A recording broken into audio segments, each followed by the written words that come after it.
মহিলা খেলুৱৈ লুকাই আছে, তেখেতলোকৰ আমি প্ৰতিভাসমূহ আমি ৰাইজৰ আগত দাঙি দিবৰ কাৰণে আমি এইবোৰ আমি তেখেতলোকক উৎসাহ দিবৰ বাবে আৰু আমি তেখেতলোকক আগবঢ়াই নিবৰ বাবে আমি এইবোৰ প্ৰচেষ্টা আগবঢ়াই লৈ গৈছোঁ।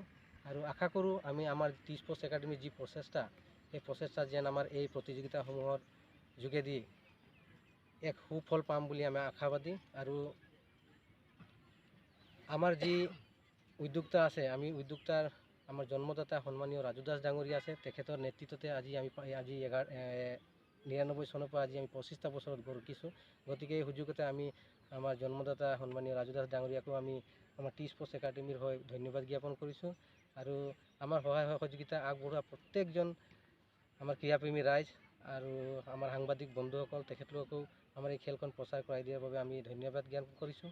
আৰু আমাৰ যি প্ৰচেষ্টা, এই প্ৰচেষ্টা যেন আমাৰ সফল হওক তাকে কামনা কৰিছোঁ। ছাৰ, আপোনালোকৰ এই যোনটো ফুটবল খেল, মহিলা ফুটবল খেল, এই মহিলা ফুটবল খেলত কোন কোন জিলাৰ আৰু কোন কোন ষ্টেটৰ পৰা ইয়াত আগমন হৈছে? আমাৰ চিলভাৰ জুবলি উপলক্ষে আমি আমাৰ এই প্ৰতিযোগিতাত 22টা দলে অংশগ্ৰহণ কৰিছে। অসমৰ আৰু উত্তৰ পূৰ্বাঞ্চলৰ আমাৰ আলিপুৰদুৱাৰ, অৰুণাচলৰ পাছিঘাট, অৰুণাচলৰ মেচুকা, আমাৰ মেঘালয়ৰ এটা টীম আছে, আৰু বাকী যি আছিলে আমাৰ অসমৰ আছে শিলচৰ ক্লাইন বুলি কয়, কলিয়াবৰ, যিটো টীমে যোৱা বছৰ চেম্পিয়ন হৈছিলে। আমাৰ T sports academy, Chabua FC, Makum FC, আৰু আপোনাৰ তিনিচুকীয়াৰ লাইফুলি FC, তিনিচুকীয়া জিলাৰ চাবুৱা FC, নাহৰকটীয়া একাধক, আমাৰ মৰিগাঁও টেঙাখাট FC, আমাৰ লাইনা FC ঢলা, আৰু আপোনাৰ কাকজান FC যোৰহাট। তেনেকৈ কৰি আমাৰ 22টা দলে এই প্ৰতিযোগিতাখনত অংশগ্ৰহণ কৰিছে। ছাৰ, আপোনালোকৰ যোনটো ইয়াত ফুটবল খেল আয়োজন কৰিছে, ইয়াৰ সুবিধা আপোনালোকে কি কি দিছে ফুটবল প্লেয়াৰসকলক? আমি যিসমূহ বাহিৰৰ পৰা অহা দল, সেই বাহিৰৰ পৰা অহা দলসমূহক আমি থকা মেলা সুবিধা দিছোঁ, আৰু তেখেতলোকক খোৱা বোৱা আদি কৰি সকলো আমি ব্যৱস্থা কৰিছোঁ।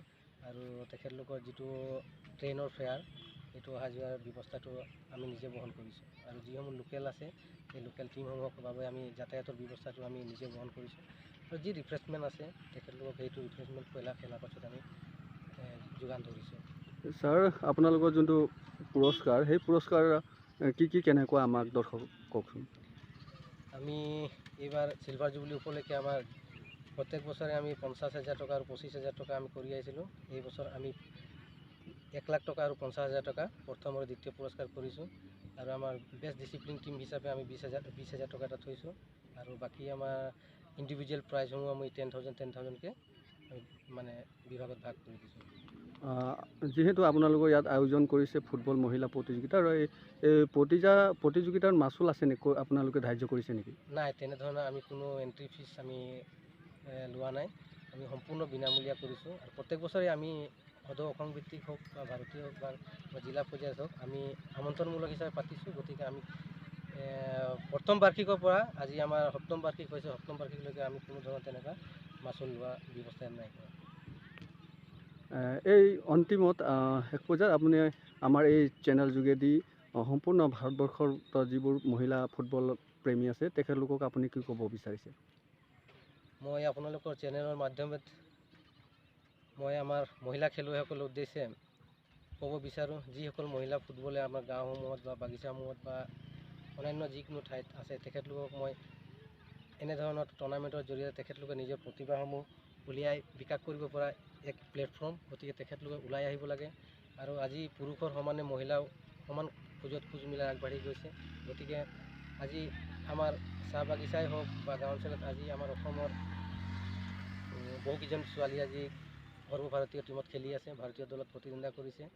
খুব ভাল কথা। আমি আশাবাদী যাতে আমাৰ এই টুৰ্ণামেণ্টৰ পৰাই যিসমূহ খেলুৱৈ আজি নিজে খেল পাৰদৰ্শিতা দেখাইছে, তেখেতলোকে এদিন গৈ আমাৰ ভাৰতীয় জাতীয় দলত তেখেতলোকে অংশগ্ৰহণ কৰিব, সেয়ে মই আশাবাদী।